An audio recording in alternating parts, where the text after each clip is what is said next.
Alrighty, so for this video, it's going to be a little different than our usual videos. Today we are going to be replacing or sewing a button back onto a pair of pants. These are Arctic cooling pants. Got them off of the Arctic Cool website. And eventually, especially with mass-produced pants, I don't know for sure on these or not, but oftentimes these buttons here, they are mechanically attached, so the stitching isn't necessarily the greatest, but even hand-sewn buttons, they'll break once in a while. They'll come off. I've had some where the button actually breaks, and that's interesting. So in this case, what we're going to need for this project is a pair of pants and the button in question. We're going to need some thread. Ideally, you want something that's going to kind of match the fabric that you're sewing onto. I've done patches before where it was work pants, and well, these are work pants, and it's like, I don't even care. I'm going to pick some fun color and do a patch, and it'll be great. I think I used pink on one of them just for the sake of it. You'll also need scissors to cut your thread. I got a seam ripper for this particular one because my threads are still partially attached. It'll just make taking that out a lot easier. You're going to need a needle, which we will see how difficult it's going to be to thread. And then I've got a little thimble here so I don't stab myself repeatedly in the finger because I don't really like doing that. So in this case, what we're going to start off with is I'm just going to split this remaining thread that's on here and separate that button off. Now that we have all of the threads broke free, should be able to go over here to the back side and just grab a hold of these threads carefully, because you don't want to damage the fabric, and just work them back out. And if they're going to be cooperative, you should be able to just pull them out. If they're not, you'll have to split them from the back side here and then pull them out the front. See, that one pulled out pretty well.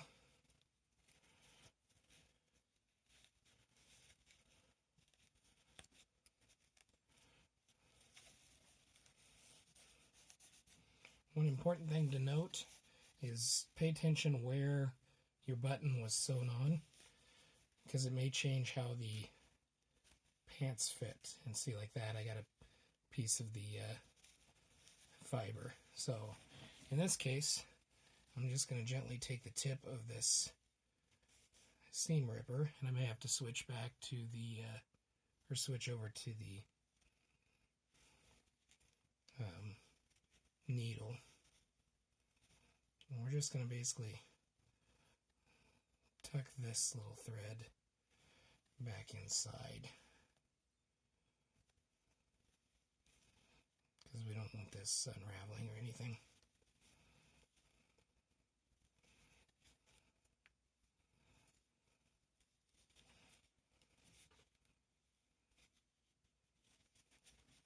Well, in this case, it feels like it's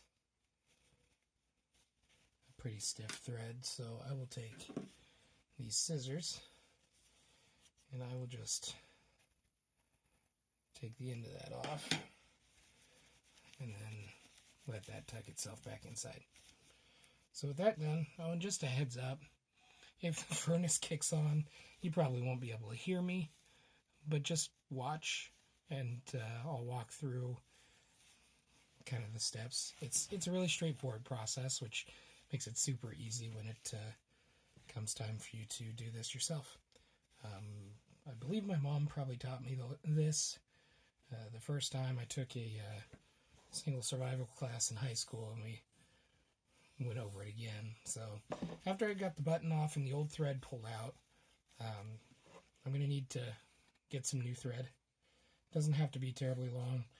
I don't know, 6, maybe 8, 10 inches, somewhere in there. And I'm going to end up doubling this over, so I'll take it a little bit longer. It's a whole lot better to have too much thread than to have too little, because you can always cut it off when you get done. So to thread the needle, sometimes it's a nightmare depending on how small the eyelet is, and of course that's not going to focus on there because it's a cell phone camera. So the easiest way that I found is you wet the end of the thread, and generally I just lick it, and then you can tug it through here. I've seen some people like press the eye of the needle onto the thread and then roll it back and forth. Whatever works for you is the best method.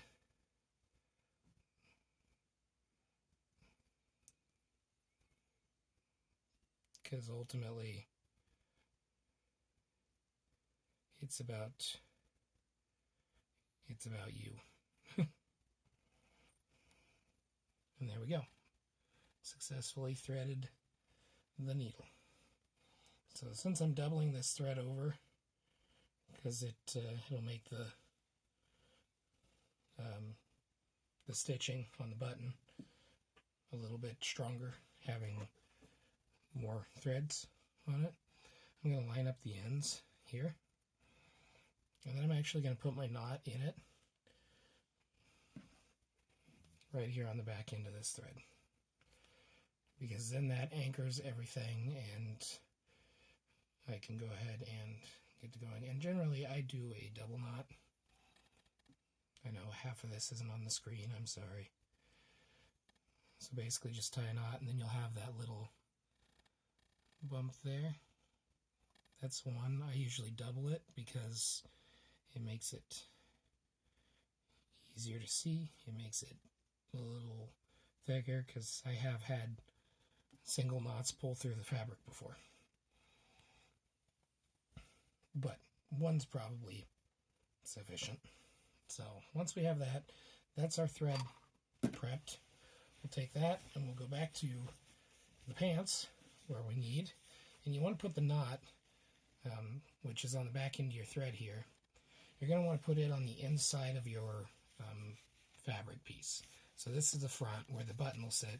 You'll want to come from the inside and go out. And for this first one, I'm just going to run it through about the center where that previous one was. I'll just stick it in there. And then the thimble, of course, which I didn't use on that time, just tuck the thimble on your finger, and then basically, there goes the heater. Basically, it'll catch the needle tip so it doesn't stab into your finger. So for this first one, just pull it through, and then you'll take your button, and you'll make sure your button is oriented the way you want it, and then just slip it over the needle. In this case, there's 4 holes in this button, so we're going to start off by just going through the top left hole. It really doesn't matter which one you go through. And then after that, I have a pattern that I like to follow with these buttons. I generally try and go across each one and then over each arm, because then that gives it like 8 different points of contact. And this button's slipping. I'm going to take this thing off. Gives it several different points of contact, and it makes it stronger. So when you go back through the button, you're going to come through, but if you angle your needle, the goal is to hit as close as possible to where that came through in the first place, because you want all of your threads all in basically the same area. That way it can go through the buttonhole properly. So once we have that first loop on, we'll pull it through and pull it tight, but not too tight.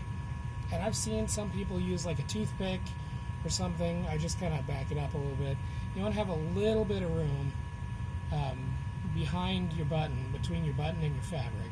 And that's going to give you the room it needs to be able to allow that other side, the other piece of fabric, this side here, to actually slip under it once you put it through the buttonhole. So then after we've done that one, we'll come back from the back side, and again trying to shoot for about the same area where the other thread went through. We'll go through, and then this time we're going to pick a different hole that we haven't gone through yet. And we'll pull this one up. Make sure it's tight on the back. And then we'll go up and over into the last hole we haven't done yet. Again, paying attention so you keep a little bit of space. A little bit of space between your button and the fabric. And tuck it through so on the back side it comes through almost where the other ones were. Now, as far as strength-wise, that's probably sufficient, but I like to add a few more. Again, we'll go through in about the same zone, and we'll try and hit that first hole that we started with. A certain amount of this is personal preference. Well, I didn't hit the hole, but I hit my finger, and that's why I talked about using the thimble. Okay. There we go. Hit the top hole, and now instead of going across, I'm going to go down, because you see here, let's see if I can get this to focus, we've got the X in the middle crossing back and forth.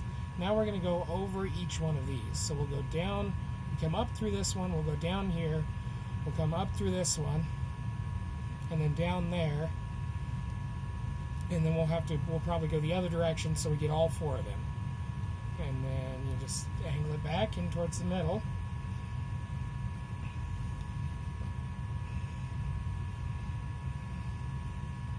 And this is just going to reinforce that, because where it already broke once, as long as the fabric doesn't fail,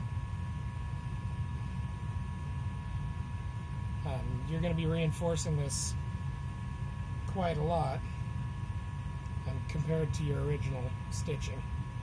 Now, this is probably overkill, I know. You can tell me in the comments if you're an expert tailor or seamstress or something, or if you're not and you got an opinion, that's fine. I'm happy to listen to them, but like I said, a lot of this is kind of personal preference, how you want to style it and how you want to do it. I've found that this kind of a stitching for a button doesn't generally break after I've repaired it. So I guess take that with a grain of salt, but if it ain't broke, don't fix it. Which is precisely why we're fixing this, because it was broke. So now this is going to be our last stitch through, because it's the last leg, I guess, of this that needs to be stitched over.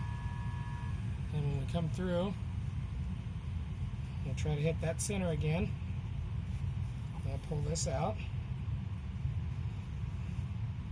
And see, then when you're done, it gives it kind of a little bit, it's not even a toothpick's thickness, but gives it a little bit of room so it can actually sit over the fabric when you put it through the buttonhole. So now as it sits, it's not going to hold that thread if we just cut off the excess remaining thread. So what we're going to do is we're going to flip it over to the back, and we're going to take just a small stitch into the fabric, but not through the button. This is just basically a stitch on the back side of the fabric. Just a little one. And what we're doing is we're making a loop. By doing this and not dropping the needle, it makes this loop in the thread that you can then hook your needle through, and that'll tie a knot. And generally, I loop it through twice. It feels more secure. Once is probably fine. And then I'll go ahead and I'll do that one more time. You can actually go through the threads that you've already stitched on here. And then we'll just hook it through the loop. And then pull it tight. And that should secure your button. And you finish it off, we'll just come in here and we'll trim that thread off. Don't cut your knot, of course, or your fabric, but just snip that thread off. If your initial knot, like I tied that first pair of knots on the thread before we got started here, if it was a little ways up on the thread, you can go ahead and trim that off here as well. This isn't long enough for me to be concerned about it at all, so we're not going to mess with that. But then you've got a nice slick looking button that's going to be very well secured. It's on there pretty tight, but it still has enough room so you can slip it through the buttonhole and hold your pants together. So that's going to wrap it up. Make sure when you're done, your needle, don't leave it laying around. If you have one of these tomatoes or strawberries, I think it's a tomato and strawberry originally. There's this one here, but it's also got like 7 different threads hooked on it, tied to it, attached to it. When you're done with it, stick it in a tomato or in a strawberry, or tuck it into the inside the thread on one of your spools, or put it back in the plastic container. Any of them would be great. The biggest thing is not to leave your needle laying around, because people can get hurt on it. So that's going to do it for this video. That's how I repair a pair of pants when the button breaks, or when the thread breaks on the button. And it's a really handy but really simple, straightforward process.